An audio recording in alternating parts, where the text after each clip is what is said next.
آج ہم ایک ایسے واقعے پر بات کر رہے ہیں جس کی شروعات ایک بہت ہی معمولی فیصلے سے ہوئی۔ بالکل، ایک ایسا فیصلہ جو بظاہر کچھ بھی نہیں تھا لیکن بعد میں ایک بہت بڑا بحران بن گیا۔ جس نے دو ملکوں کے تعلقات تک کو ہلا کر رکھ دیا۔ ہم بات کر رہے ہیں ریمنڈ ڈیوس کی کتاب دی کانٹریکٹر کی۔ جی، جو 27 جنوری 2011 کی ایک صبح کا ذکر کرتا ہے، لاہور میں۔ اور ہمارا مقصد یہاں، جیسا کہ ہم ہمیشہ کرتے ہیں، صرف یہ بتانا ہے کہ کتاب میں کیا لکھا ہے۔ جی بالکل، ہم صرف مصنف کے بیان کردہ واقعات کو غیر جانبداری سے پیش کریں گے، یعنی کوئی اپنا تجزیہ یا تبصرہ شامل نہیں کریں گے۔ تو کہانی کا آغاز ہوتا ہے ایک عام صبح سے۔ ریمنڈ ڈیوس ایک پرائیویٹ سیکیورٹی کانٹریکٹر کو ایک انتخاب کرنا ہے۔ ہاں، دو گاڑیاں ہیں، ایک بختربند ایس یو وی اور دوسری ایک عام سی سفید سیڈان۔ اور وہ سیڈان کا انتخاب کرتا ہے؟ یہ تھوڑا عجیب نہیں لگتا؟ مطلب سیکیورٹی کے لحاظ سے تو ایس یو وی بہتر ہوتی۔ بظاہر تو لگتا ہے، لیکن کتاب میں وہ اس کی وجہ بتاتا ہے۔ اس کے کام کی نوعیت ہی ایسی تھی کہ توجہ سے بچا جائے۔ اچھا۔ جی، ایک بختربند گاڑی سڑک پر الگ سے نظر آتی ہے، ایک طرح سے خود ہدف بن جاتی ہے، جبکہ ایک عام سیڈان بھیڑ میں ہی گم ہو جاتی ہے۔ بالکل۔ اس کا مقصد تھا انکانسپیکیوس رہنا، یعنی لوگوں کی نظروں میں نہ آنا۔ کتاب میں یہ بھی ذکر ہے کہ اس کا کام زیادہ تر غیر دلچسپ ہوتا تھا۔ جی، وہ کہتا ہے کہ اس کا کام 90% تو انتظار کرنے، معلومات اکٹھی کرنے اور روٹین کے کاموں پر ہی مشتمل تھا۔ اور اس کے مطابق اگر کوئی آپ پر توجہ نہ دے تو اس کا مطلب ہے کہ آپ اپنا کام ٹھیک کر رہے ہیں۔ بالکل، لیکن وہ یہ بھی واضح کرتا ہے کہ یہ سکون کسی بھی لمحے ٹوٹ سکتا ہے، اور اسی 1% لمحے کے لیے انہیں سالوں تربیت دی جاتی ہے۔ اور وہ لمحہ لاہور کے مزنگ چوک پر آتا ہے۔ کتاب اس جگہ کو کیسے بیان کرتی ہے؟ وہ ٹریفک کے شور اور افراتفری کا ذکر کرتا ہے۔ موٹر سائیکلیں، رکشے، گاڑیاں، سب ایک دوسرے میں گھسے ہوئے۔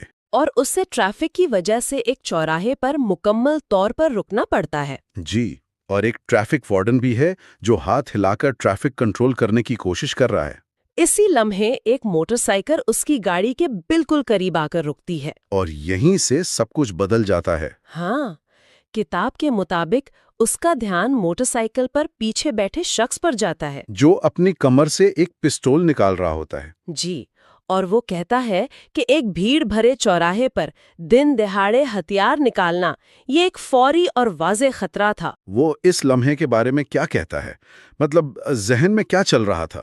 وہ اپنی ٹریننگ کا ذکر کرتا ہے۔ وہ کہتا ہے کہ عام انسان ایسی صورتحال میں ٹنل ویژن کا شکار ہو جاتا ہے، یعنی اس کی نظر صرف خطرے پر مرکوز ہو جاتی ہے اور آس پاس کی آوازیں، چیزیں سب غائب ہو جاتی ہیں۔ بالکل۔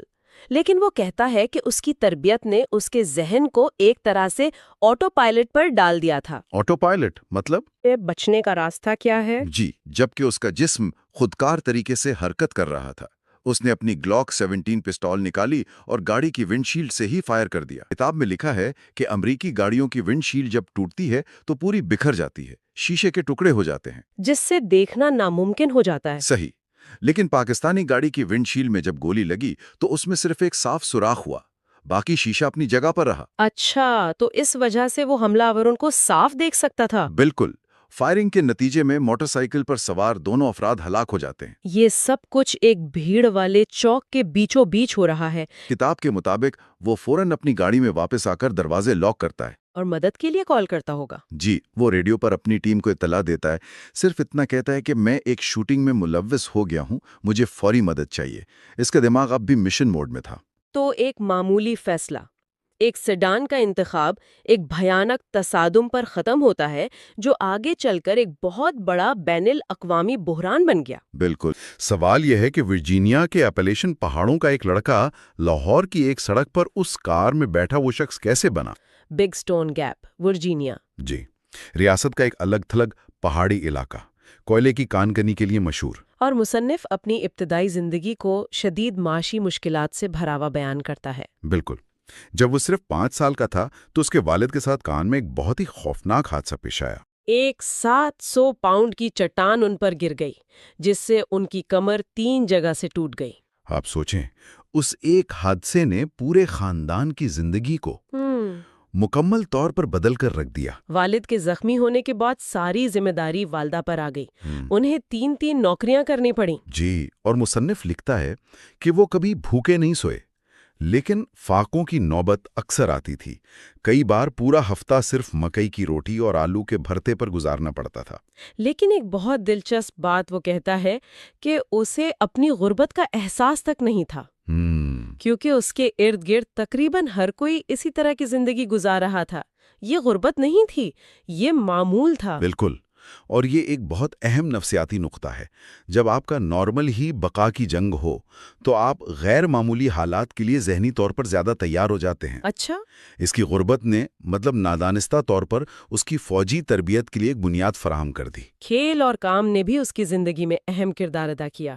وہ اسکول میں امریکی فٹ بال کھیلتا تھا۔ جی، اور جب وہ صرف 14 سال کا تھا تو اس کے والد کا دل کا دورہ پڑنے سے انتقال ہو گیا۔ یہ خاندان کے لیے ایک اور بڑا دھچکا تھا۔ اور اسی لمحے اس نے خاندان کی ذمہ داری اپنے کندھوں پر اٹھا لی۔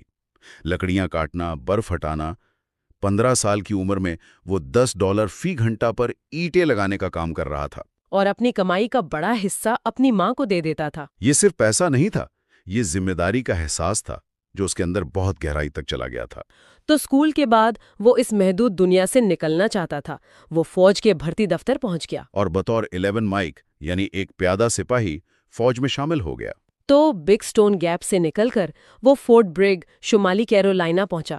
یہ اس کی زندگی کا ایک بالکل نیا باب تھا۔ جی، یہاں اسے وہ نظم و ضبط ملا جس کی شاید اسے تلاش تھی، اور یہیں اس کی ملاقات اپنی ہونے والی بیوی ریبیکا سے ہوئی۔ ریبیکا، جو خود بھی فوج میں تھی، کہتی ہیں کہ اس نے کبھی کسی فوجی سے تعلق نہ بنانے کا سوچا تھا، لیکن مصنف اسے دوسروں سے مختلف لگا۔ بالکل، ریبیکا کے ذریعے ہمیں اس کی شخصیت کا ایک بالکل مختلف پہلو نظر آتا ہے۔ وہ کہتی ہیں کہ بظاہر وہ ایک سخت فوجی تھا، لیکن اندر سے بہت نرم دل تھا۔ وہ اس کے ساتھ نیل پالش خریدنے جاتا تھا، یہاں تک کہ پیڈیکیور بھی کرواتا تھا۔ یہ تو واقعی ایک تضاد ہے۔ جی، لیکن انہوں نے ایک اور چیز بھی نوٹ کی جو اس کے ماضی کی طرف اشارہ کرتی تھی۔ ان کے کھانے کا انداز۔ بالکل، وہ کہتی ہیں کہ وہ ہمیشہ ایسے کھاتا تھا جیسے کوئی اس سے اس کی پلیٹ چھین لے گا، بہت تیزی سے۔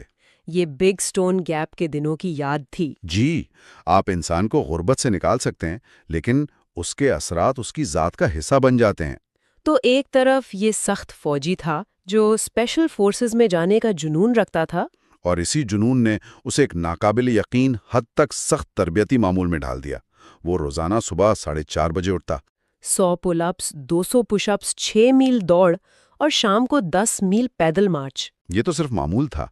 اصل امتحان تو سر کورس تھا: سروائیول، ایوییشن، ریزسٹنس اور اسکیپ۔ اس میں امیدواروں کو جنگلوں میں زندہ رہنا ہوتا ہے اور دشمن کے ہاتھوں پکڑے جانے پر تشدد برداشت کرنا سکھایا جاتا ہے۔ اس تربیت کا مقصد ہی انسان کو اس کی ذہنی اور جسمانی حدود سے آگے دھکیلنا ہے، اسے توڑ کر دوبارہ جوڑنا۔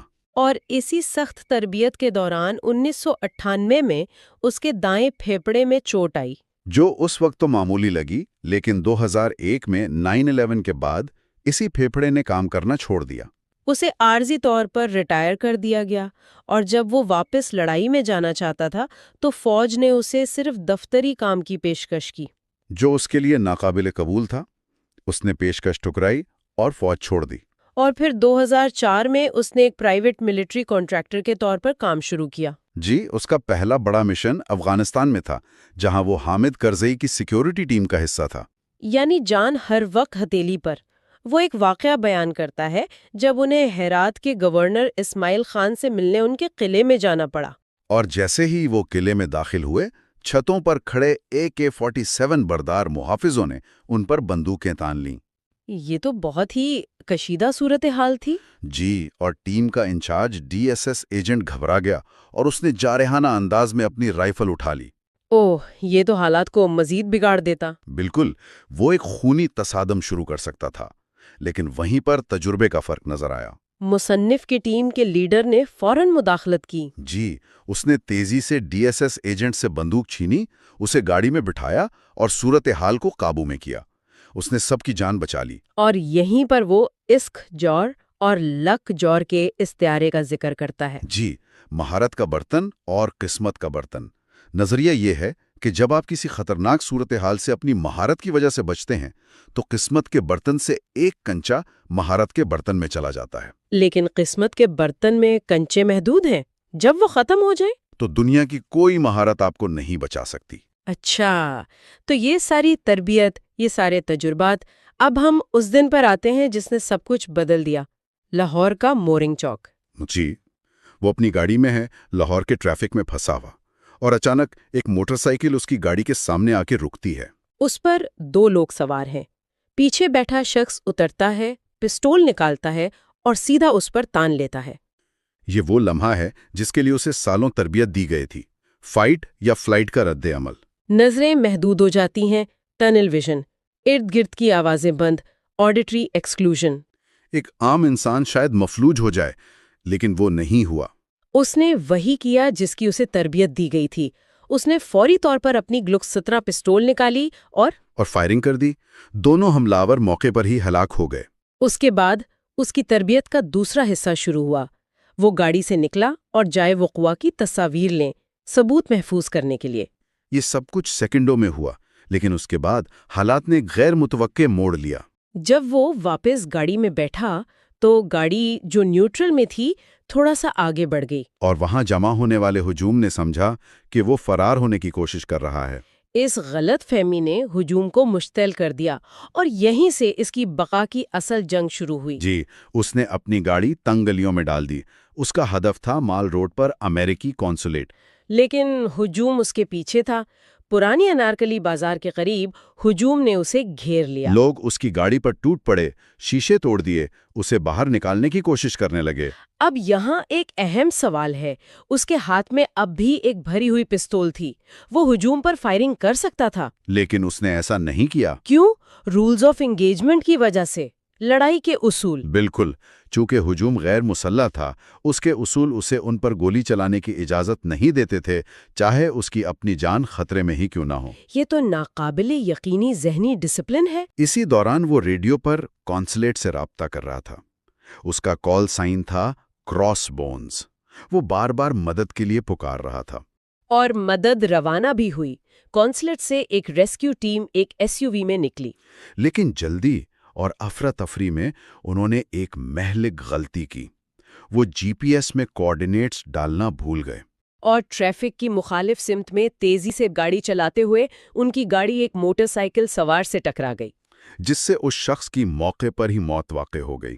اس دوسرے حادثے کے بعد بیس سے حکم آیا کہ ریسکیو مشن منسوخ کر دیا جائے۔ جی، اور ریڈیو پر مصنف نے وہ الفاظ سنے جو کوئی بھی میدان میں پھنسا ہوا شخص کبھی نہیں سننا چاہتا۔ مشن منسوخ۔ وہ وہاں تنہا تھا اور اس کی مدد کی آخری امید بھی ختم ہو چکی تھی۔ یہ وہ لمحات ہیں جہاں ایک فرد کی برسوں کی تربیت، اس کی ابتدائی زندگی کے تجربات، اس کی ذہنی مضبوطی اور قسمت سب ایک نقطے پر آ کر مل جاتے ہیں۔ ہم نے دیکھا کہ کس طرح غربت نے اسے سخت بنایا، فوج نے اسے ایک ہتھیار میں تبدیل کیا، اور افغانستان نے اسے دباؤ میں پرسکون رہنا سکھایا۔ اور یہ سب کچھ اسے لاہور کی اس گلی میں زندہ رکھنے کے لیے تھا۔ اس کا اگلا قدم کیا تھا؟ ظاہر ہے وہاں سے نکلنا۔ جی، اس نے قونصل خانے تک پہنچنے کی کوشش کی، جو اس کے لیے محفوظ ترین جگہ تھی۔ لیکن لاہور کی سڑکوں سے ناواقفیت اسے پرانی انارکلی بازار کی تنگ اور بھیڑ بھری گلیوں میں لے گئی۔ پرانی انارکلی بازار۔ کتاب میں اس علاقے کی منظر کشی بہت واضح ہے۔ ہر طرف شور، لوگ، گاڑیاں، ریڑیاں۔ وہ لکھتا ہے کہ وہاں سے نکلنا تقریباً ناممکن تھا۔ اور یہیں پر اس کا وہ پہلا فیصلہ، یعنی سیڈان لینے کا فیصلہ، دوبارہ اس کے آڑے آیا۔ کیسے؟ اپنی کار کا انجن بند ہو گیا۔ تو وہ وہاں پھنس گیا۔ بری طرح پھنس گیا، اور اس کے بعد تو صورتحال قابو سے باہر ہو گئی۔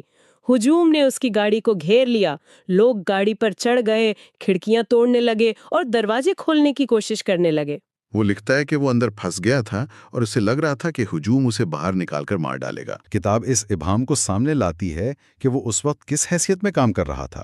مطلب ایک فوجی کی طرح یا ایک سویلین کی طرح جو اپنے دفاع کا حق استعمال کر رہا ہے؟ بالکل، اس کے اپنے بیان کے مطابق چونکہ ہجوم مسلح نہیں تھا، اس لیے ان پر گولی چلانا ان اصولوں کی خلاف ورزی ہوتی۔ تو وہ صرف اپنے دفاع میں لاتیں اور مکے چلا رہا تھا تاکہ کوئی گاڑی کے اندر نہ گھس سکے؟ جی، اسی دوران محمد نامی ایک ٹریفک پولیس اہلکار وہاں پہنچا۔ کتاب کے مطابق اس اہلکار نے بہادری سے ہجوم کو پیچھے دھکیلا، ڈیوس سے اس کا پستول لیا اور اسے ہجوم سے بچا کر قریبی پرانی انارکلی تھانے لے گیا۔ تو وہ تھانے پہنچ گیا، لیکن وہاں بھی افراتفری کم نہیں ہوئی ہوگی؟ بالکل نہیں۔ ڈیوس کے مطابق وہاں کا ماحول کسی مچھلی بازار جیسا تھا۔ ہر طرف شور، درجنوں لوگ ایک ساتھ بول رہے تھے اور کوئی اس کی بات سننے کو تیار نہیں تھا۔ اور زبان کا مسئلہ بھی ہوگا؟ بہت بڑا مسئلہ تھا۔ اس نے اپنے شناختی بیجز دکھائے اور امریکی سفارت خانے سے رابطہ کرنے کی درخواست کی، لیکن کوئی سنوائی نہیں ہوئی۔ اور وہیں وہ عجیب و غریب لمحہ بھی آیا ہے نا؟ جی، بہت ہی عجیب۔ ڈیوس لکھتا ہے کہ ایک پولیس افسر نے اس کے پاس آ کر کہا، میں نے جائے وقوع پر گولیوں کے نشان دیکھے ہیں، تم بہت اچھے شوٹر ہو، ہم تمہیں اپنی پولیس کو تربیت دینے کے لیے استعمال کر سکتے ہیں۔ کیا مطلب ایک شخص جو ابھی 2 لوگوں کو قتل کر کے آیا ہے اسے نوکری کی پیشکش کی جا رہی ہے؟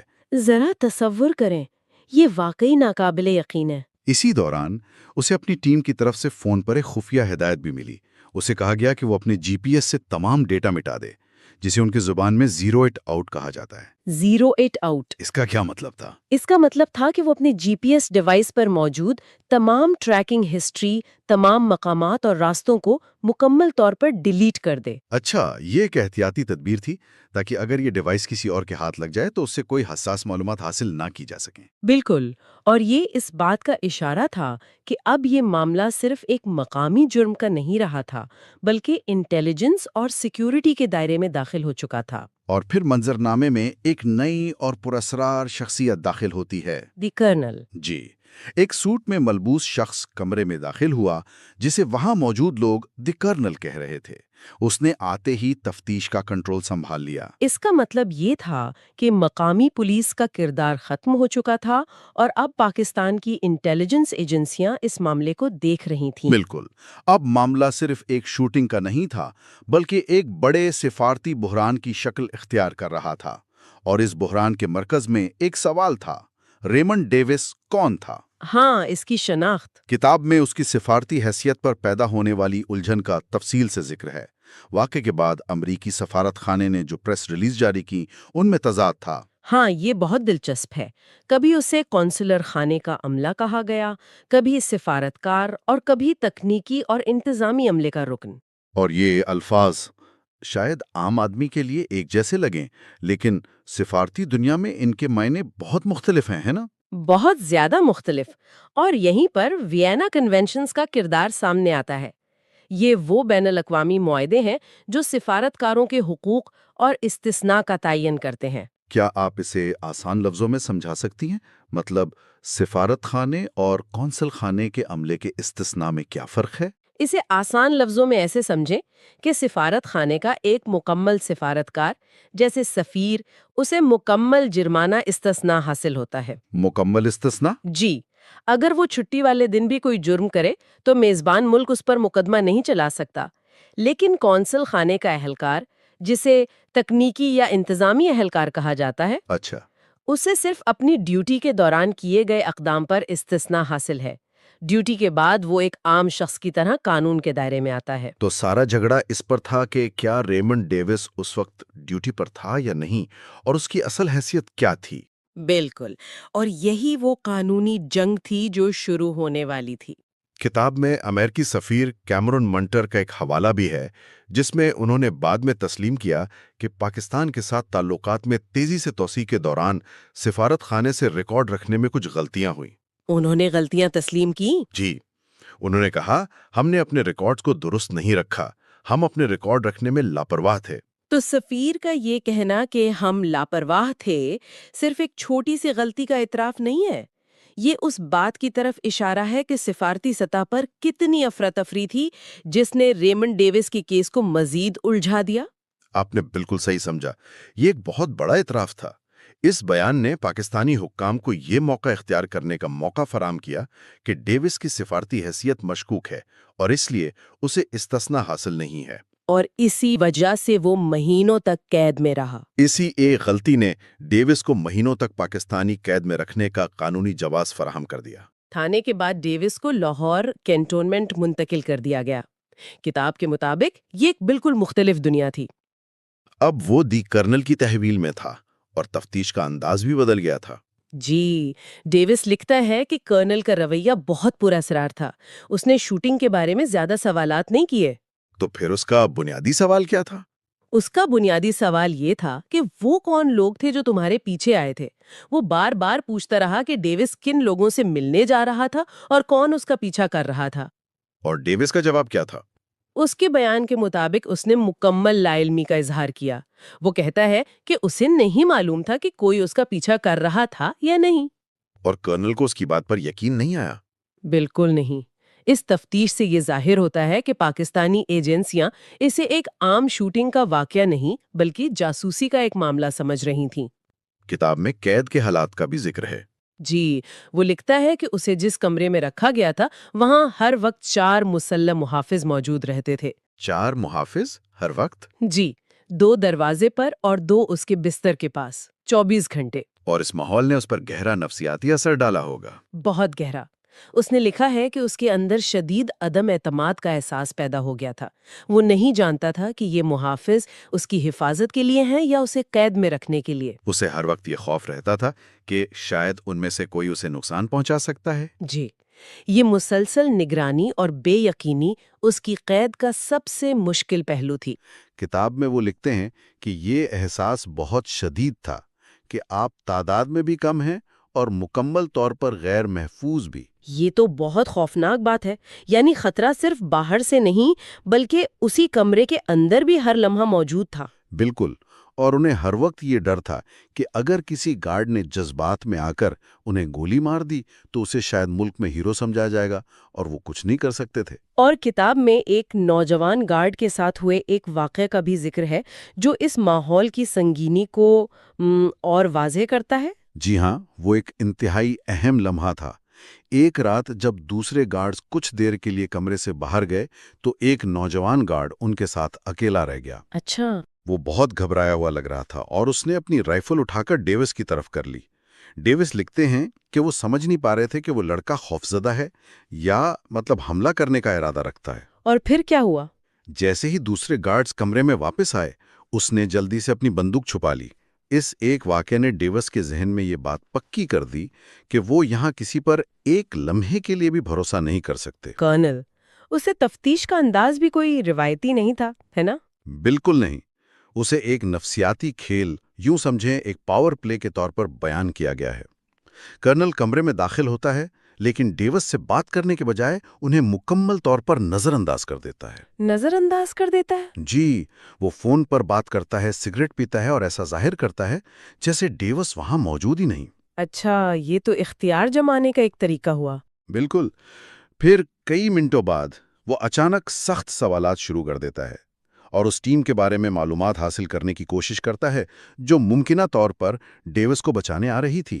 تو لاہور میں ڈیوس ایک نفسیاتی جنگ لڑ رہے تھے، لیکن آدھی دنیا دور کولوراڈو میں ان کی بیوی ریبیکا ایک بالکل مختلف جنگ لڑ رہی تھیں۔ جی، اتنی ہی مشکل جنگ۔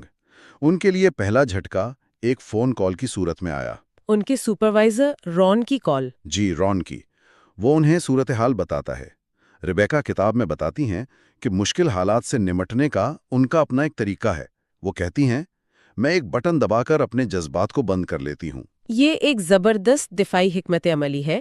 یہ تقریباً ان کی SRE ٹریننگ جیسا ہی ہے، لیکن جذباتی سطح پر۔ بالکل۔ وہ کہتی ہیں کہ بیرون ملک تعیناتی کے دوران رابطے میں ویسے بھی مشکلات ہوتی تھیں۔ مہنگے سیٹلائٹ فون، سست ای میلز، تو خبر نہ ملنا کوئی نئی بات نہیں تھی، لیکن یہ خبر بالکل مختلف تھی۔ اور وہ صرف جذباتی دباؤ میں نہیں تھیں، انہیں ریمنڈ کی جسمانی حالت کی بھی بہت فکر تھی۔ جی، وہ رون کو فون پر بتاتی ہیں کہ یعنی ریمنڈ درد برداشت کرنے میں بہت مضبوط اور ضدی ہیں۔ اچھا؟ وہ ہسپتال کا ایک واقعہ سناتی ہیں کہ ایک بار ایک نرس نے غلط طریقے سے ان کی ڈرپ لگائی۔ ان کا بازو سوج کر جامنی ہو گیا، لیکن وہ خاموشی سے درد برداشت کرتے رہے۔ مطلب کسی کو بتایا بھی نہیں؟ نہیں، یہاں تک کہ ریبیکا نے خود نرس کو بلانے پر اصرار کیا۔ اسی لیے وہ رون سے کہتی ہیں کہ کونسولیٹ کے عملے کو رے کے پورے جسم کا معائنہ کروانا چاہیے، کیونکہ وہ خود کبھی اپنی تکلیف کا ذکر نہیں کریں گے۔ یہ جو ان کی درد برداشت کرنے کی صلاحیت ہے، یہ ایک فوجی کے لیے تو بہت اچھی بات ہے، لیکن قید میں تو یہ خطرناک بھی ہو سکتی تھی، ہے نا؟ بالکل، ان کی یہی طاقت ان کی کمزوری بھی بن سکتی تھی۔ ریبیکا یہ بات سمجھتی تھی، اسی لیے انہوں نے خاص طور پر اس پر زور دیا۔ اور اس ذاتی پریشانی کے ساتھ ساتھ میڈیا کا دباؤ بھی تھا۔ بہت زیادہ۔ ان کا گھر رپورٹرز اور کیمرہ کریو سے گھرا ہوا تھا۔ ان کے دوست اور ساتھی مدد کے لیے آتے تھے، لیکن ان کی موجودگی بھی ریبیکا کے لیے ایک اضافی بوجھ بن جاتی تھی۔ اور اس سب کے درمیان وہ ایک ماں بھی تھیں۔ جی ہاں، اور کتاب میں ایک بہت ہی جذباتی لمحے کا ذکر ہے۔ ایک رات جب سب سو جاتے ہیں تو وہ اپنے چھوٹے بیٹے کو گود میں لے کر پھوٹ پھوٹ کر رو پڑتی ہیں۔ انہیں یہ خوف تھا کہ کہیں ان کے بیٹے کو اپنے باپ کے بغیر ہی بڑا نہ ہونا پڑے۔ جی، یہ ان کے لیے اس پورے بحران کا سب سے تکلیف دہ لمحہ تھا۔ یہاں یہ سوال پیدا ہوتا ہے کہ وہ شخص کون تھا جس کے لیے اس کی بیوی اتنی پریشان تھی اور جو لاہور کے جیل میں اتنی ثابت قدمی دکھا رہا تھا؟ مطلب اس واقعے سے پہلے ریمنڈ ڈیوس کون تھے؟ یہ بہت اہم سوال ہے۔ کتاب ان کی پرورش کی تفصیلات بتاتی ہے۔ وہ ورجینیا کے ایک بہت غریب علاقے بگ سٹون گیپ میں پلے بڑے ہیں۔ کوئلے کی کان کنی کا علاقہ؟ جی، جہاں زندگی بہت مشکل تھی۔ ان کے والد کوئلے کی کان میں کام کرتے تھے اور ایک حادثے میں شدید زخمی ہو گئے تھے۔ پھر جب ڈیو صرف 14 سال کے تھے تو ان کے والد کا انتقال ہو گیا، جس کے بعد ان کے خاندان کو فوڈ سٹیمپس پر گزارا کرنا پڑا اور ڈیوز کو خاندان کی کفالت کے لیے کئی چھوٹے موٹے کام کرنے پڑے۔ تو کیا یہ کہنا ٹھیک ہوگا کہ اس غربت نے انہیں وہ ضد اور برداشت سکھائی جو بعد میں ہر جگہ ان کے کام آئی؟ بالکل، یہ ایک بہترین تجزیہ ہے۔ وہ خود کتاب میں لکھتے ہیں کہ ان مشکلات نے انہیں توڑا نہیں بلکہ مزید مضبوط بنایا، اور یہی مضبوطی انہیں فوج کی طرف لے گئی۔ اور وہ کوئی عام فوجی نہیں تھے، وہ اسپیشل فورسز میں گئے۔ جی، وہ انفینٹری میں بھرتی ہوئے، لیکن جلد ہی اسپیشل فورسز کی طرف راغب ہو گئے کیونکہ وہ ان کی پیشہ ورانہ مہارت سے بہت متاثر تھے۔ اور اسپیشل فورسز کا مطلب ہے انتہائی سخت تربیت، خاص طور پر وہ سیری کورس کا ذکر کرتے ہیں۔ سیرے یعنی survival, evasion, resistance and escape, یہ امریکی فوج کی مشکل ترین کورسز میں سے ایک ہے۔ اس میں ہوتا کیا ہے؟ اس میں فوجیوں کو دشمن کے علاقے میں زندہ رہنے کی تربیت دی جاتی ہے۔ ڈیوس بتاتے ہیں کہ انہیں شمالی کیرولائنا کے جنگلوں میں کئی ہفتوں تک چھوڑ دیا گیا، جہاں وہ کیڑے مکوڑے اور پتے کھا کر زندہ رہے۔ اور پھر انہیں جان بوجھ کر پکڑا بھی جاتا ہے، ٹھیک ہے؟ جی، کورس کے آخری حصے میں انہیں ایک فرضی قیدی کیمپ میں رکھا جاتا ہے۔ وہاں ان پر تفتیش اور تشدد کی وہ تمام ٹیکنیکیں آزمائی جاتی ہیں جو دشمن استعمال کر سکتا ہے، تاکہ وہ ذہنی اور جسمانی طور پر اس کے لیے تیار ہو سکیں۔ بالکل۔ اسی سخت تربیت کے دوران ڈیوس کے پھیپھڑوں میں شدید چوٹ آئی، جس کی وجہ سے انہیں فوج سے میڈیکل ریٹائرمنٹ لینا پڑی۔ لیکن یہی تربیت بعد میں پاکستان کی جیل میں ان کا سب سے بڑا نفسیاتی ہتھیار بنی۔ اور دلچسپ بات یہ ہے کہ ان کی بیوی ریبیکا بھی ان کی شخصیت کے اسی پہلو کو بیان کرتی ہیں، لیکن ایک بالکل مختلف انداز میں۔ جی ہاں، وہ انہیں ضدی کہتی ہیں۔ وہ بتاتی ہیں کہ جب رے کوئی بات ٹھان لیتے ہیں تو پھر پیچھے نہیں ہٹتے۔ لیکن وہ ان کے نرم پہلو کا بھی ذکر کرتی ہیں، ہے نا؟ جی، کہ کس طرح وہ نیل پالش کا رنگ منتخب کرنے میں ان کی مدد کرتے تھے۔ تاہم وہ یہ بھی کہتی ہیں کہ کانٹریکٹر کی نوکری نے انہیں جذباتی طور پر بہت خاموش اور اپنے آپ میں رہنے والا بنا دیا تھا۔ تو اب سوال یہ ہے کہ یہ سارا پس منظر، یہ سختیاں، یہ سر ٹریننگ، یہ ضدی شخصیت ایک حقیقی پاکستانی جیل میں کیسے کام آیا؟ وہ اپنی تربیت کا براہ راست استعمال کرتے ہیں۔ قید کے دوران جب انہیں لگتا ہے کہ وہ ہر طرح کا کنٹرول کھو چکے ہیں تو وہ بھوک ہڑتال شروع کر دیتے ہیں۔ اچھا، یہ تو ایک بڑا قدم تھا۔ جی، اور یہ فیصلہ وہ اپنی سر ٹریننگ کو یاد کرتے ہوئے کرتے ہیں، جہاں انہوں نے سیکھا تھا کہ بھوک آپ کے حواس کو تیز کرتی ہے اور آپ کو زیادہ چوکنا رکھتی ہے۔ بالکل، یہ ان کے لیے اپنی صورتحال کے کم از کم ایک پہلو پر قابو پانے کا ایک طریقہ تھا۔ اور صرف یہی نہیں، انہوں نے قید کی یکسانیت اور تنہائی سے نمٹنے کے لیے اپنے کچھ معمولات بھی بنا لیے تھے۔ جی ہاں، کتابوں نے ان کا بہت ساتھ دیا۔ وہ لکھتے ہیں کہ انہوں نے پرل ایس بک کی دی گڈ ارتھ پڑھی، ایک ایسی کتاب جسے وہ عام حالات میں کبھی نہ پڑھتے، لیکن جیل میں انہیں وہ بہت پسند آئی۔ اور جانوروں سے دوستی بھی کر لی۔ ہاں، یہ بھی ایک دلچسپ بات ہے۔ ایک چھپکلی تھی جس کا نام انہوں نے لیری رکھا، اور 2 پرندے تھے جنہیں وہ مارگریٹ اور جارج کہتے تھے۔ ان چیزوں کو نام دینا تنہائی سے لڑنے کی ایک کوشش تھی، خود کو ذہنی طور پر مصروف رکھنے کا ایک طریقہ۔ اور اس دوران امریکی قونصلیٹ کے عملے کی ملاقاتیں ان کے لیے ایک لائف لائن کی طرح تھی۔ جی، ایک ملاقات میں ایک بہت ہی دلچسپ واقعہ پیش آیا جہاں وہ ایک کوڈ ورڈ استعمال کرتے ہیں۔ وہ بہت ہوشیارانہ اقدام تھا۔ جب کونسولیٹ کے ڈاکٹر ڈیل ان سے ملنے آتے ہیں اور پوچھتے ہیں کہ کیا ان کے ساتھ برا سلوک کیا جا رہا ہے، تو ڈیویس براہ راست جواب دینے کے بجائے کہتے ہیں پائن لینڈ کے کھیل ابھی شروع نہیں ہوئے ہیں۔ Pine land? یہ کیا تھا؟ پائن لینڈ اس فرضی ملک کا نام تھا جو ان کی SER ٹریننگ کی مشقوں میں استعمال ہوتا تھا۔ اوہ، تو یہ ان کا کوڈ تھا۔ جی، یہ بتانے کے لیے کہ ان پر ابھی تک جسمانی تشدد نہیں کیا جا رہا، بغیر یہ الفاظ کہے جو گارڈ سمجھ سکتے۔ یہ ایک ایسے ذہن کو ظاہر کرتا ہے جو شدید دباؤ میں بھی مسلسل کام کر رہا ہے۔ یہ صرف زندہ رہنا نہیں تھا، یہ ایک طرح کی مزاحمت تھی۔ بالکل، وہ گارڈز کے ساتھ بھی ایک مستقل نچلی سطح کی نفسیاتی جنگ میں مصروف تھے۔ وہ بار بار فنگر پرنٹس دینے سے انکار کرتے، اپنے خاندان کے بارے میں کوئی معلومات نہیں دیتے۔ اور وہ چلنے والی بات؟ ہاں، جب انہیں ورزش کے لیے صحن میں لے جایا جاتا تو وہ جان بوجھ کر بہت آہستہ چلتے۔ یہ سب بظاہر چھوٹی چھوٹی حرکتیں تھیں، لیکن یہ اپنا کنٹرول قائم کرنے کی کوششیں تھیں، یہ ظاہر کرنے کے لیے کہ انہیں توڑا نہیں جا سکتا۔ ان سے کیسا سلوک کیا گیا اور یہ سب کچھ ان کے دماغ پر کیسے اثر انداز ہو رہا تھا۔ اور یہیں پر بات دلچسپ ہو جاتی ہے۔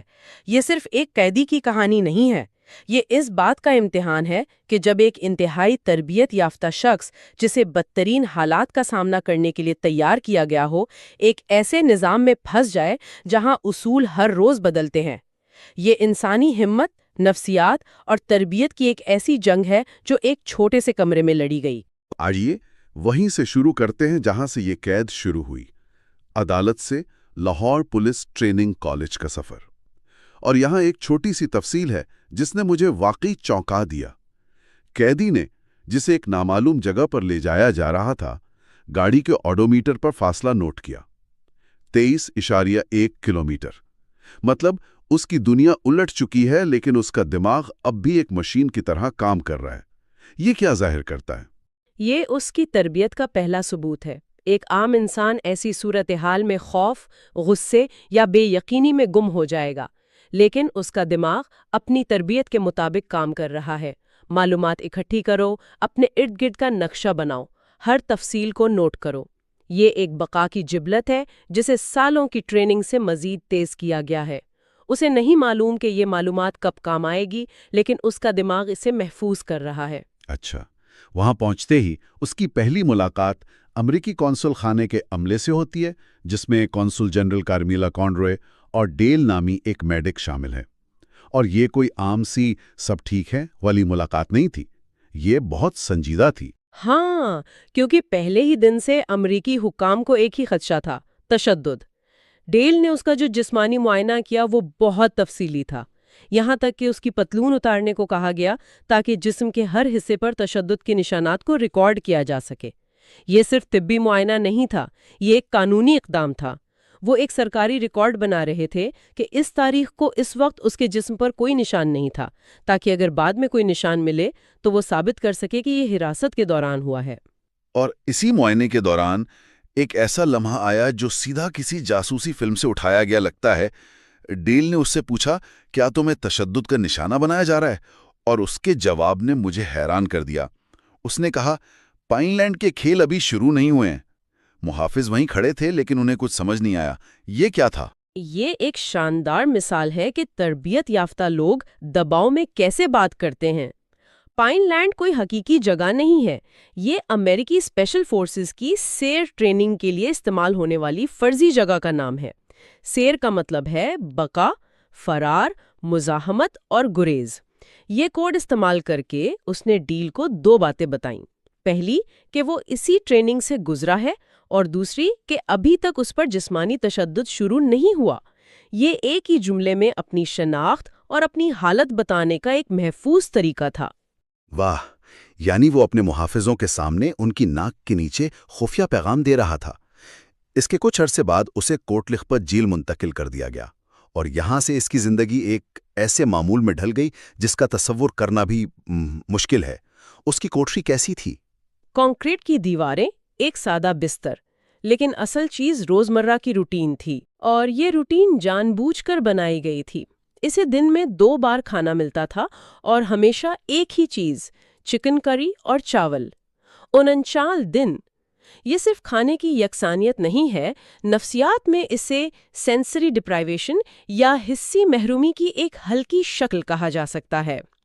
جب آپ کے دماغ کو کوئی نئی معلومات، نیا ذائقہ، نئی آواز، نیا منظر ملنا بند ہو جائے تو وہ خود اپنے اندر الجھنا شروع کر دیتا ہے۔ پرانی یادیں، خوف اور شکوک و شبہات حاوی ہونے لگتے ہیں۔ یہ قیدی کو ذہنی طور پر کمزور کرنے کا ایک بہت مؤثر ہتھیار ہے۔ اور اسی ذہنی حملے کا مقابلہ کرنے کے لیے اس نے جو طریقہ اپنایا وہ بہت ہی انسانی ہے۔ اس نے جانوروں سے دوستی کر لی۔ ایک چھپکلی اس کی کوٹری میں آتی تھی، اس نے اس کا نام لہری رکھا۔ 2 پرندے آتے تھے جنہیں وہ مارگریٹ اور جارج کہتا تھا۔ یہ سننے میں شاید تھوڑا عجیب لگے، لیکن میں تصور کر سکتا ہوں کہ یہ اس کی بقا کے لیے کتنا ضروری ہوگا۔ یہ بالکل بھی عجیب نہیں ہے، یہ اس سے کہیں زیادہ گہرا ہے۔ جب آپ سے انسانی رابطہ چھین لیا جاتا ہے، جب کوئی آپ سے بات نہیں کرتا، تو آپ کا دماغ رابطے کے لیے بے چین ہو جاتا ہے۔ جانوروں کو نام دینا اور ان سے بات کرنا دراصل اپنی شناخت کو قائم رکھنے کا ایک طریقہ ہے۔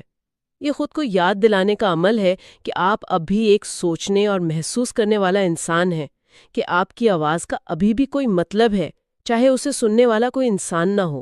یہ تنہائی کے زہر کا تریاک تھا۔ اس روٹین میں اس کے لیے تازہ ہوا کا جھونکا، قونصل خانے کے عملے کی روزانہ کی ملاقاتیں تھیں۔ وہ اس کے لیے کتابیں اور رسالے لاتے تھے۔ اور یہاں ایک اور واقعہ پیش آتا ہے جو ثقافتی فرق کی ایک عجیب و غریب مثال ہے۔ محافظوں نے ایک رسالے میں خواتین کی تصویروں پر کالے مارکر سے کپڑے بنا دیے تھے تاکہ وہ مناسب نظر آئے۔ ہاں، یہ ایک ہی وقت میں مزاحیہ بھی ہے اور بہت کچھ ظاہر بھی کرتا ہے۔ یہ دکھاتا ہے کہ اس کے محافظ کس ذہنی اور ثقافتی پس منظر سے تعلق رکھتے تھے۔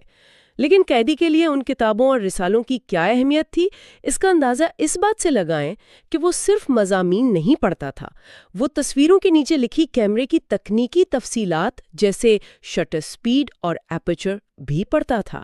اس کا دماغ معلومات کے لیے اتنا بھوکا تھا کہ وہ ہر لفظ، ہر عدد کو جذب کر رہا تھا تاکہ خود کو مصروف رکھ سکے۔ اس نے پرل ایز بک کی مشہور کتاب دی گڈ ارتھ بھی پڑھی اور وہ اس کی کہانی میں پوری طرح ڈوب گیا۔ اس کا مطلب ہے کہ وہ صرف اپنے جسم کو ہی نہیں بچا رہا تھا بلکہ اپنے ذہن کو بھی قابو میں رکھنے کی ایک مسلسل جنگ لڑ رہا تھا، اور یہیں سے اصل ذہنی داؤ پیچ شروع ہوتے ہیں نا؟ ہاں، کیونکہ پوچھ گچھ ہمیشہ چیخو پکار یا مار پیٹ کی شکل میں نہیں ہوتی۔ کبھی کبھی سب سے مؤثر طریقہ خاموشی ہوتی ہے۔ ایک بار ایک آفیسر اس کے کمرے میں آیا اور کچھ نہیں کہا۔ وہ 6 گھنٹے تک بس خاموشی سے کرسی پر بیٹھا اسے گھورتا رہا۔ 6 گھنٹے! میں تو تصور بھی نہیں کر سکتا۔ اس کا کیا مقصد تھا؟ یہ ایک کلاسک نفسیاتی حربہ ہے۔ اس کا مقصد آپ کی ذاتی جگہ پر حملہ کرنا ہے، آپ کو یہ احساس دلانا کہ آپ 24 گھنٹے نگرانی میں ہیں، کہ آپ کا کوئی کنٹرول نہیں، یہاں تک کہ اپنی سوچ پر بھی۔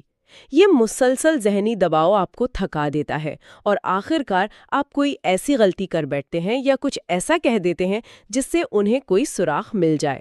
یہ اعصاب کی جنگ ہے اور وہ دیکھ رہے تھے کہ کون پہلے ٹوٹتا ہے۔ لیکن وہ ٹوٹا نہیں، اس نے الٹا اپنے ذہنی داؤ پیچ استعمال کرنا شروع کر دیے۔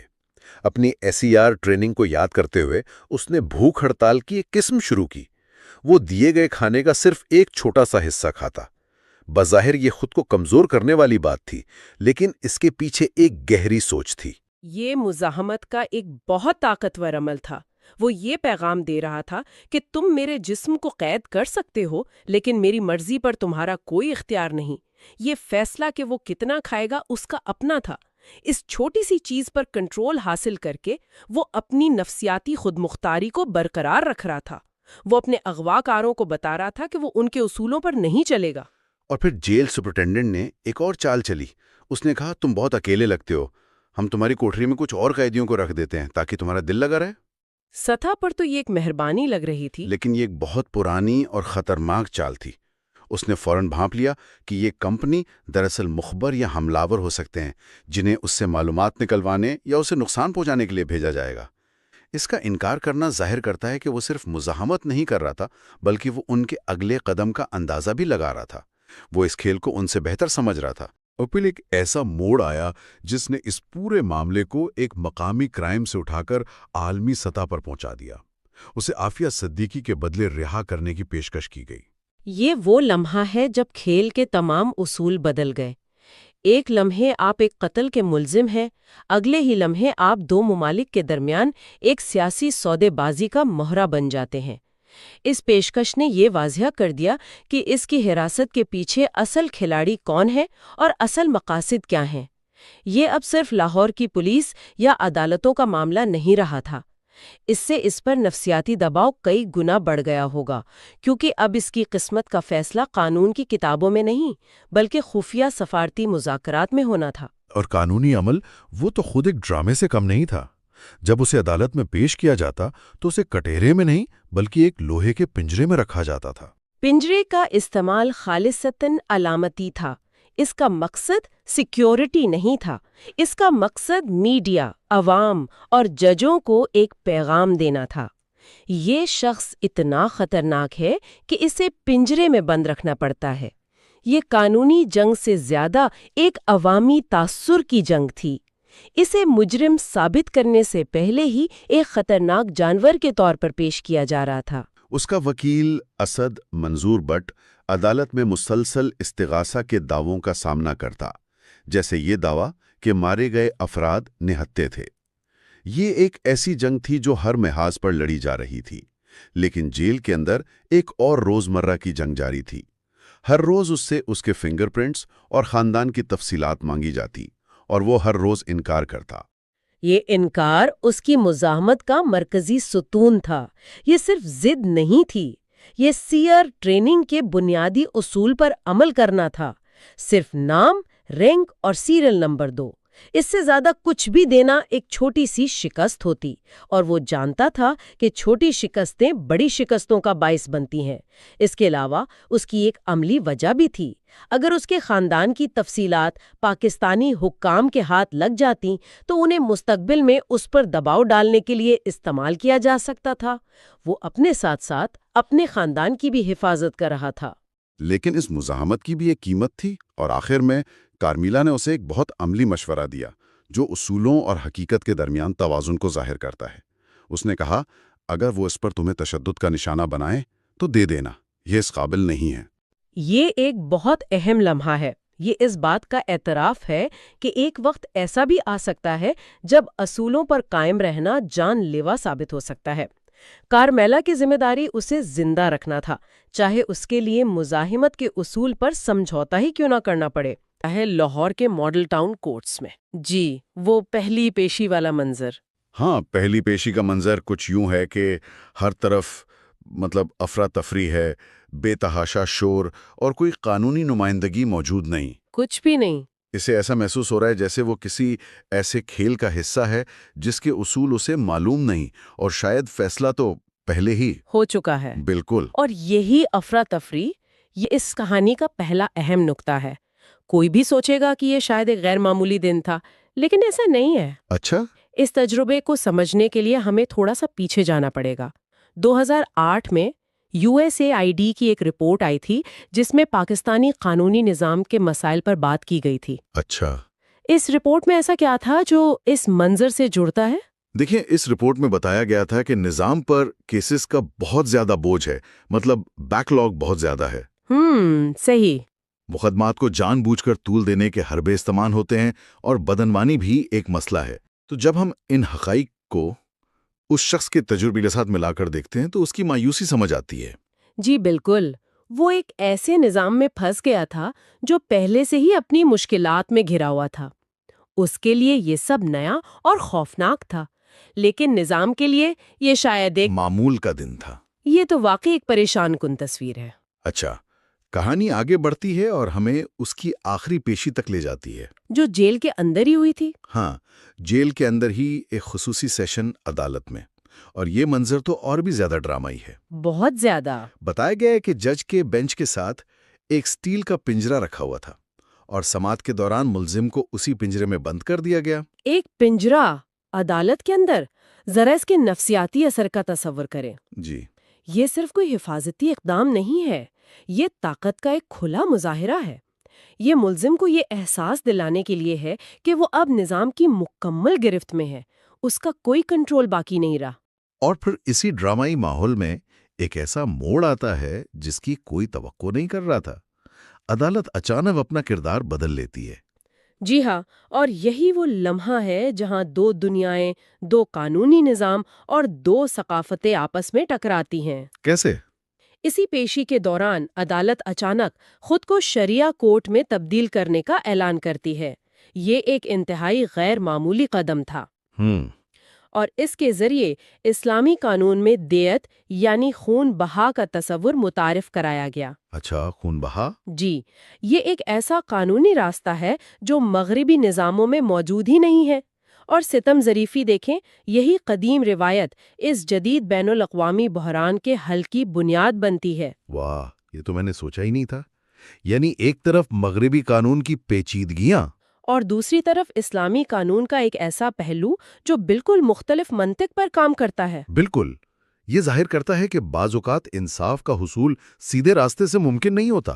جی، بلکہ اس کے لیے ثقافتی اور روایتی راستوں کو بھی سمجھنا پڑتا ہے۔ تو ایک طرف تو یہ عوامی قانونی جنگ چل رہی تھی، لیکن پردے کے پیچھے ایک اور ہی کھیل کھیلا جا رہا تھا، ہے نا؟ بالکل، سفارتی سطح پر۔ اور اس کا مرکز تھا قونصل جنرل کا گھر۔ جی، اور بیانیے میں اس گھر کی تصویر دو بالکل مختلف زاویوں سے دکھائی گئی ہے۔ اچھا؟ ایک تصویر بحران سے پہلے کی ہے، جب وہ گھر ایک پرسکون سماجی مرکز تھا جہاں تھینکس گیونگ اور کرسمس کی پارٹیاں ہوتی تھیں، کہیں گونجتے تھے۔ اور دوسری تصویر بحران کے دوران کی ہے، جب وہی پرسکون رہائش گاہ ہائی سٹیک ڈپلومیسی کا گڑھ بن گئی۔ اور اسی جگہ پر امریکی سینیٹر جان کیری نے ایک بہت اہم پریس کانفرنس بھی کی۔ یہ انتخاب دلچسپ ہے، مطلب کوئی ہوٹل یا سرکاری عمارت کیوں نہیں چنی؟ اس کے پیچھے ایک بہت گہری سفارتی حکمت عملی تھی۔ قونصل جنرل کی رہائش گاہ تکنیکی طور پر امریکی سرزمین سمجھی جاتی ہے۔ صحیح۔ یہ ایک محفوظ اور مکمل طور پر کنٹرولڈ ماحول تھا، جہاں سے ایک نپا تولا بیان دنیا کو دیا جا سکتا تھا۔ جبکہ باہر سڑکوں پر تو شدید مخالفت تھی۔ جی، احتجاج ہو رہے تھے، ماحول غیر یقینی تھا۔ ایسے میں اپنی سرزمین سے بات کرنے کا مطلب یہ تھا کہ ہم صورتحال پر قابو رکھتے ہیں اور ہم اپنے ایجنڈے کے مطابق چلیں گے۔ یعنی یہ صرف ایک پریس کانفرنس نہیں تھی، بلکہ طاقت کا ایک علامتی مظاہرہ بھی تھا۔ بالکل، سفارتکاری میں جگہ کا انتخاب الفاظ کے انتخاب جتنا اہم ہوتا ہے۔ یہ بحران کو منظم کرنے اور بیانیے کو کنٹرول کرنے کی ایک کلاسک مثال ہے۔ اور اسی سفارتی دباؤں کی وجہ سے شاید اسے جیل میں کچھ تحفظ تو ملا، لیکن جیل تو پھر جیل ہے۔ جی، اصل جنگ تو وہاں شروع ہوئی، اپنے ذہن کے ساتھ۔ بیانیہ ہمیں کوٹ لکھپت جیل کے اندر لے جاتا ہے اور وہاں کی زندگی کی ایک تفصیلی تصویر کھینچتا ہے۔ ہاں، اور یہ کہانی کا سب سے زیادہ نفسیاتی اور ذاتی حصہ ہے۔ جیل کے سیل کی تفصیلات، دیوار پر لگی وہ گھڑی جس پر وکٹری لکھا تھا، صحن کی اونچی دیواریں جو آسمان کا صرف ایک چھوٹا سا ٹکڑا دکھاتی تھیں، یہ سب مل کر قید کے احساس کو شدید بنا دیتے ہیں۔ ایک بات جو مجھے بہت عجیب لگی وہ یہ کہ اسے دوسرے غیر ملکی قیدیوں کے ساتھ سیل شیئر کرنے کی پیشکش کی گئی، لیکن اس نے انکار کر دیا۔ جی، کوئی بھی سوچے گا کہ تنہائی میں انسان بات کرنے کے لیے ترسے گا، لیکن اس نے جان بوجھ کر تنہائی کا انتخاب کیا۔ ایسا کیوں؟ یہیں پر اس کی اسپیشل فورسز کی ٹریننگ کام آتی ہے۔ اس کی ٹریننگ کا ایک اہم حصہ سیر کہلاتا ہے۔ سیر یعنی سروائیول، ایویژن، ریزسٹنس اور اسکیپ۔ جی۔ اس تربیت کے تحت تنہائی ایک کمزوری نہیں بلکہ ایک ہتھیار ہے۔ اچھا، وہ کیسے؟ دیکھیں، دوسرے قیدیوں کے ساتھ رہنے کا مطلب تھا کہ اس سے معلومات نکلوائی جا سکتی ہیں، اس پر نفسیاتی دباؤ ڈالا جا سکتا ہے، یا اسے کسی اور قیدی کے ذریعے بلیک میل کیا جا سکتا ہے۔ بالکل۔ تنہائی میں رہ کر اس نے ان تمام خطرات کو ختم کر دیا اور صورتحال کا کنٹرول اپنے ہاتھ میں لے لیا۔ تو اس کا روزمرہ کا معمول بھی اسی ٹریننگ کا حصہ تھا، جیسے جان بوجھ کر کم کھانا یا صحن میں بہت آہستگی سے چلنا۔ یہ عام قیدیوں جیسا رویہ تو نہیں لگتا؟ ہرگز نہیں، یہ سب ایک سوچی سمجھی حکمت عملی تھی۔ کم کھانا جسم اور دماغ کو چوکس رکھتا ہے، جسمانی ورزش ذہنی مضبوطی کے لیے ضروری ہے۔ اور وہ صحن میں آہستگی سے چلنا، جسے بیانیے میں پائن لینڈ گیمز کا نام دیا گیا، یہ اس کی ٹریننگ کا حصہ تھا۔ یہ مشق اسے اپنے حواس پر قابو رکھنا اور اپنے ارد گرد کے ماحول سے ہر لمحہ باخبر رہنا سکھاتی تھی۔ تو مطلب وہ جیل میں وقت نہیں گزار رہا تھا؟ وہ ایک مشن پر تھا، اور اس کا مشن تھا زندہ رہنا اور ذہنی طور پر نہ ٹوٹنا۔ وقت گزارنے کے طریقے بھی بہت دلچسپ ہیں۔ اس نے بہت زیادہ کتابیں پڑھیں، خاص طور پر پرل ایس بک کی دی گڈ ارتھ کا ذکر ہے۔ جی، یہ اس کی شخصیت سے بالکل میل نہیں کھاتی۔ ایک اسپیشل فورسز کا آپریٹو اور چین کے کسانوں کی زندگی پر مبنی ایک پرسکون ناول، اس میں کیا کشش تھی؟ یہ نفسیاتی فرار کی بہترین مثال ہے۔ دی گڈ ارتھ کی دنیا اس کی اپنی حقیقت سے اتنی مختلف تھی، لاہور کی جیل کا کنکریٹ اور چین کے سرسبز کھیت، کہ یہ کتاب پڑھنا اس کے لیے ایک طرح سے ذہنی پناہ گاہ تھی۔ صحیح، یہ اسے ایک ایسی جگہ لے جاتی تھی جہاں اس کی قید کا وجود ہی نہیں تھا۔ بالکل، یہ ذہن کو مصروف رکھنے اور امید قائم رکھنے کا ایک طریقہ تھا۔ اور صرف کتابیں ہی نہیں، اس نے اپنے سیل میں آنے والے جانوروں سے بھی ایک رشتہ بنا لیا تھا۔ ایک چھپکلی کو اس نے لیری کا نام دیا۔ اور پرندوں کے ایک جوڑے کو مارگریٹ اور جارج۔ جی، یہ بظاہر ایک چھوٹی سی بات لگتی ہے، لیکن قید کی نفسیات میں یہ بہت اہم ہے۔ جب آپ کو انسانی رابطے سے محروم کر دیا جاتا ہے تو ذہن کسی بھی قسم کا تعلق بنانے کی کوشش کرتا ہے۔ ان جانوروں کو نام دینا اور ان کی حرکات کو دیکھنا اس کے غیر انسانی ماحول میں انسانیت کا ایک چھوٹا سا جزیرہ بنانے کے مترادف تھا۔ یہ اس بات کی علامت تھی کہ وہ ابھی تک امید رکھتا ہے۔ جی، اور تعلق قائم رکھنے کی صلاحیت رکھتا ہے۔ اس کی ٹریننگ نے اسے جسمانی طور پر سخت بنایا تھا، لیکن یہ طریقے اس کی روح کو زندہ رکھے ہوئے تھے۔ اور پھر حکام کے ساتھ اس کا رویہ، بار بار فنگر پرنٹس دینے سے انکار کرنا، اپنے خاندان کے بارے میں کوئی بھی معلومات دینے سے انکار، کیا یہ صرف ضد تھی؟ نہیں، یہ صرف ضد نہیں تھی، یہ مزاحمت تھی، یعنی ریزسٹنس۔ اچھا، سیرے چیننگ کا آر۔ جی، اس ٹریننگ کا ایک بنیادی اصول یہ ہے کہ دشمن کو کم سے کم معلومات دی جائیں اور تفتیش کے عمل کو ہر ممکن طریقے سے سست اور مشکل بنایا جائے۔ تو ہر بار انکار کر کے وہ تفتیش کاروں کو تھکا رہا تھا۔ بالکل، اور یہ پیغام دے رہا تھا کہ وہ آسانی سے نہیں ٹوٹے گا۔ وہ اپنے آپ کو ایک عام مجرم نہیں بلکہ ایک جنگی قیدی سمجھ رہا تھا، اور اس کا ہر عمل اسی ذہنیت کا عکاس تھا۔ صحیح، وہ اپنی ذاتی معلومات کو ایک ہتھیار کے طور پر دیکھ رہا تھا، ایک ایسا ہتھیار جس پر صرف اس کا کنٹرول ہونا چاہیے۔ تو یہ کہانی ہمیں ایک ایسے سفر پر لے کر جاتی ہے جو لاہور کی ایک شور مچاتی عدالت سے شروع ہوتا ہے اور کوٹ لکھپت جیل کی خاموش کوٹری میں اپنے عروج پر پہنچتا ہے، جہاں اصل جنگ ہتھیاروں سے نہیں بلکہ ذہن، تربیت اور انسانی روح کی بقا کی خواہش سے لڑی گئی۔ بالکل۔ کبھی کبھی ایسا ہوتا ہے کہ ہزاروں میل دور سے ایک فون کال آتی ہے اور آپ کی پوری دنیا ہی بدل جاتی ہے۔ جی بالکل، کولوراڈو میں ایک خاندان اپنی عام سی زندگی گزار رہا ہے اور اچانک وہ خود کو ایک بین الاقوامی بحران کے بالکل مرکز میں پاتا ہے۔ آج ہم ریمنڈ ڈیوس کی کہانی کے آخری اور شاید سب سے ڈرامائی حصے کی گہرائی میں اتریں گے، اور اس کہانی کو ہم 3 الگ الگ زاویوں سے دیکھیں گے، ہے نا؟ جی، ایک تو کولوراڈو میں اس کے گھر والوں پر کیا بیت رہی تھی، پھر لاہور کی جیل میں آخری لمحات کیسے گزرے، اور پھر وہاں سے آزادی کی طرف وہ جو پرواز تھی اس کی تفصیلات۔ مقصد یہی ہے کہ پردے کے پیچھے جو کچھ چل رہا تھا، جو ذاتی قربانیاں دی گئیں اور وہ اہم فیصلے جنہوں نے 2 ملکوں کو ایک بہت بڑی مشکل سے نکالا، ان کو سمجھا جائے۔ اور یہ واقعی ایک ایسی کہانی ہے جہاں ایک شخص کی ذاتی زندگی اور بڑی بڑی حکومتوں کی سفارتکاری آپس میں ٹکرا جاتی ہیں۔ تو چلیں شروع کرتے ہیں۔ کہانی کا آغاز ہوتا ہے ہائیلینڈز رینچ کولوراڈو سے۔ اچھا۔ رے کی بیوی ریبیکا گھر پر بیٹھی تھی، بلز وغیرہ دیکھ رہی تھی جب فون بجا۔ اور فون پر کون تھا؟ دوسری طرف رے کا سپروائزر رون تھا۔ رون نے اسے بتایا کہ رے کے ساتھ لاہور میں ایک ڈکیتی کی واردات ہوئی ہے۔ ڈکیتی؟ یہ لفظ سن کر تو وہ چونک گئی ہوں گی۔ بالکل، ان کا دماغ ہی گھوم گیا۔ ایک مسلح امریکی جو خود سیکیورٹی کا ماہر ہے، اس کے ساتھ پاکستان میں ڈکیتی؟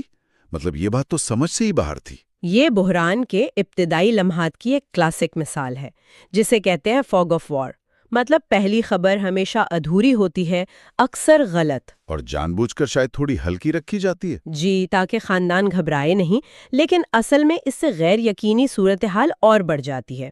آپ کو پتا ہوتا ہے کہ پوری کہانی نہیں بتائی جا رہی۔ اور ریبیکا کا رد عمل بھی بہت غیر معمولی تھا۔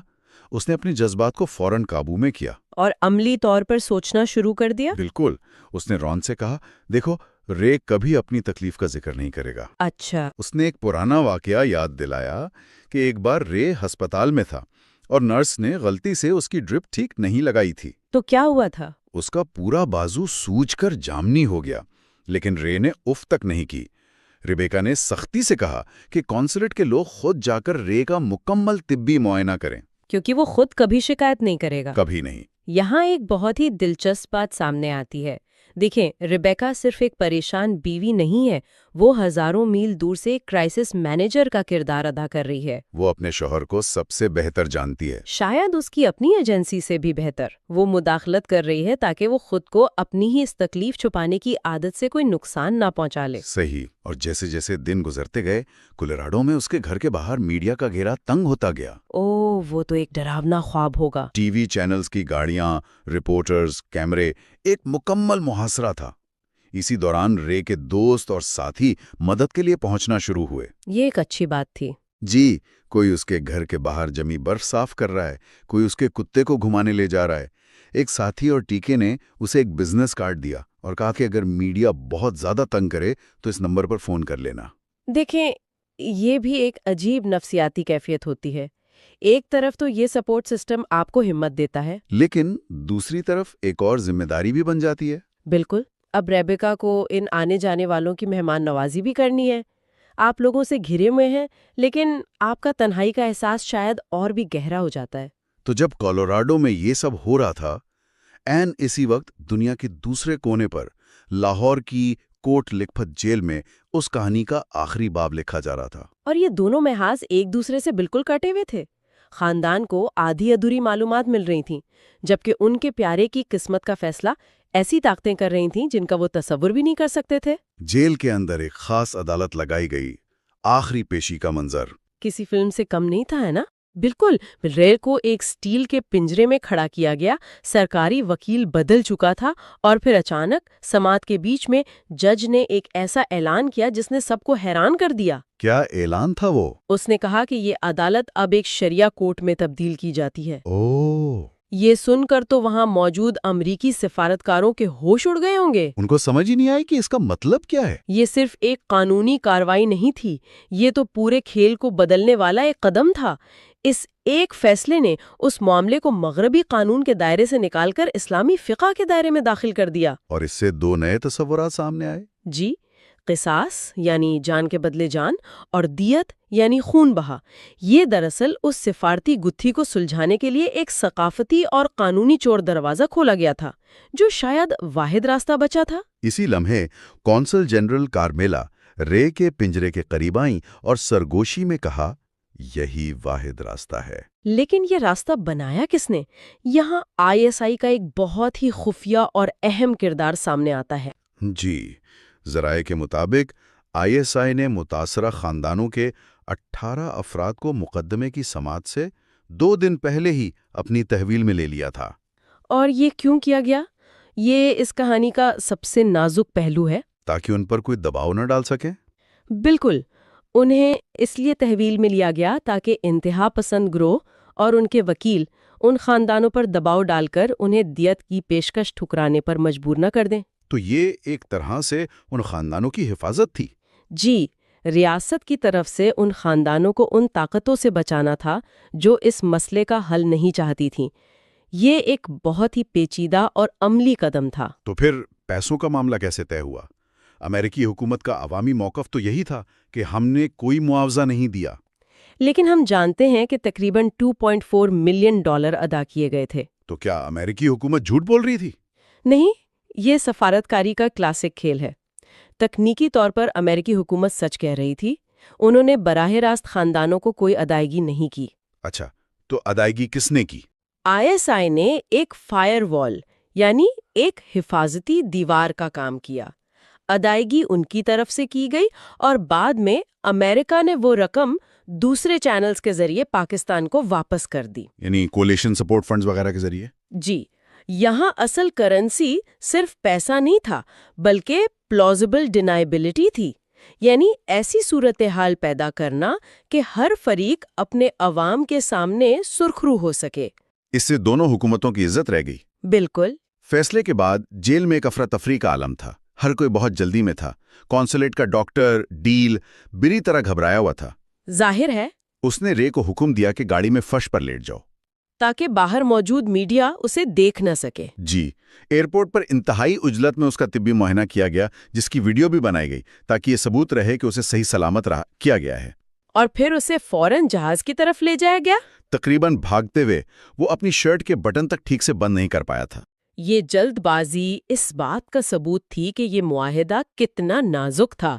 جب تک رے پاکستان کی سرزمین سے باہر نہیں نکل جاتا، کوئی بھی سکون کا سانس نہیں لے سکتا تھا۔ اور یہیں سے کہانی کا تیسرا اور آخری حصہ شروع ہوتا ہے، کابل کی فضائی حدود میں آزادی کی پرواز۔ اچھا؟ لاہور ایئرپورٹ کے رن وے پر ایک سیسنا طیارہ انجن چلائے کھڑا تھا۔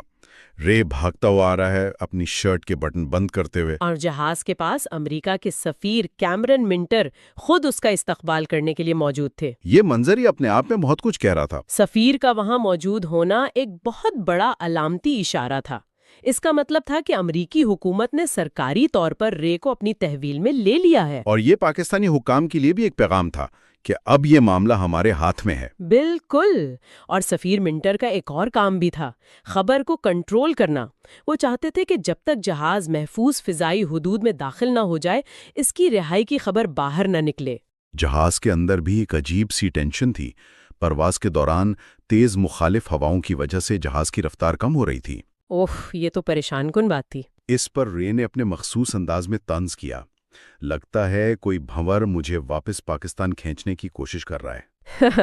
اس طرح کے حالات میں ایسا کڑوا مذاق ہی انسان کو ہمت دیتا ہے۔ ہفتوں پاکستانی جیل میں گزارنے کے بعد تو موسم بھی ایک سازش لگنے لگتا ہے۔ بالکل، لیکن یہ اس شدید نفسیاتی احساس کی عکاسی کرتا ہے کہ جب تک آپ آسمان میں وہ نادیدہ لکیر پار نہیں کر لیتے، آپ حقیقی معنوں میں آزاد نہیں ہیں۔ صحیح۔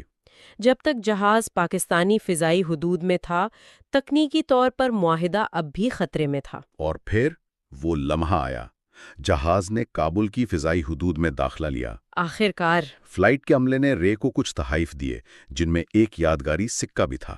اس سکے پر لکھا تھا، کابل کی فضائی حدود میں خوش آمدید۔ وہ سکہ صرف ایک تحفہ نہیں تھا، وہ ایک منتقلی کی، ایک ٹرانزیشن کی ٹھوس علامت تھی۔ وہ کہہ رہا تھا، اب تم ہماری حفاظت میں ہو، تمہاری آزمائش ختم ہوئی۔ اور اس سفر کا اختتام ہوا امریکی وزیر خارجہ ہلری کلنٹن کی ایک فون کال پر۔ اچھا؟ سفیر منٹر نے اپنا سیٹلائٹ فون رے کو دیا اور کہا، سیکرٹری آف اسٹیٹ آپ سے بات کرنا چاہتی ہیں۔ یہ تو رے کے لیے ذاتی طور پر ایک بہت بڑا لمحہ ہوگا، اور اس بات کی تصدیق کہ اس کی رہائی امریکی حکومت کی اعلیٰ ترین سطح پر کتنی اہم تھی۔ بالکل، وہ کال صرف ایک رسمی کارروائی نہیں تھی۔ نہیں، وہ اس بات کا اعتراف تھا کہ یہ واقعہ کتنا بڑا تھا اور اس کے حل کے لیے کتنی بڑی کوششیں کی گئی تھیں۔ یہ اس پورے بحران پر ایک طرح سے سرکاری مہر تھی کہ اب یہ قصہ تمام ہوا۔ تو خلاصہ یہ ہے کہ ریمنڈ ڈیوس کے واقعے کا حل ایک انتہائی پیچیدہ عمل تھا۔ جی، اس میں کولوراڈو میں ایک خاندان کی ہمت اور برداشت شامل تھی، پاکستان میں اسلامی قانون کی آڑ میں ہونے والے خفیہ مذاکرات تھے، اور پھر ایک انتہائی احتیاط سے ترتیب دی گئی رہائی۔ یہ کہانی دکھاتی ہے کہ بین الاقوامی بحرانوں کو حل کرنے کے لیے کس طرح ذاتی، قانونی اور سفارتی تینوں سطحوں پر ایک ساتھ کام کرنا پڑتا ہے۔